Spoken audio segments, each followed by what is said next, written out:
Hello everyone, this is Coder2J. In today's video, we'll be diving into some essential data frame operations that will help you analyze your data effectively.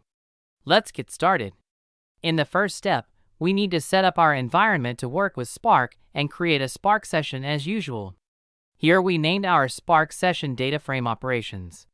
Next, let's load some data into a data frame. We'll use a synthetic dataset that represents product information. The data is stored in a CSV file called stocks.txt.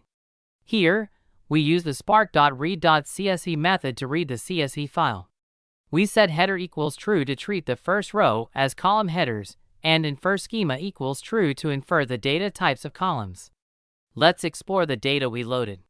We'll print the schema and display the first 10 rows of the data frame. The print schema method shows the data types and structure of columns in the data frame. The show 10 method displays the first 10 rows of the data frame. Now, let's go through various data frame operations that you can perform in PySpark. Selecting columns. The select method allows you to choose specific columns. Here, we've selected the ID, name, and price columns. Filtering rows. You can use the filter method to apply conditions and filter rows. In this example, we're filtering rows where the quantity column is greater than 20. Grouping and aggregations. The GroupBy method groups data based on specified columns, and the ag method allows you to perform aggregations like sum and average on group data. Joining data frames. The join operation allows us to combine multiple data frames based on specified columns. In this code, we create another data frame df2 with selected columns, and use the join method to combine the two data frames based on the ID column. The result is a new data frame called join_data, which only contains rows whose IDs are matched in both data frames. Sorting data. Next up, we'll learn how to sort rows based on one or more columns using the OrderBy method. In this code, we sort the data frame df by the price column using the OrderBy method. The data frame is now sorted by price ascendingly. We can also sort by multiple columns and in descending order using the desc function from the PySpark.sql.functions module.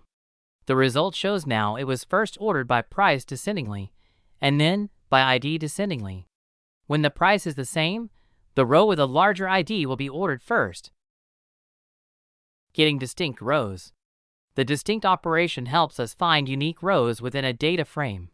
Here, we select the category column and use the distinct method to get unique product categories.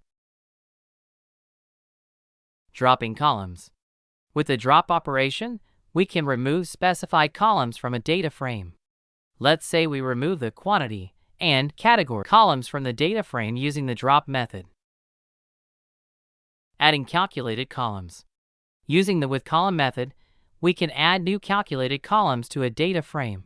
For example, we create a new column, revenue, by calculating the product of the quantity and price columns. Renaming columns.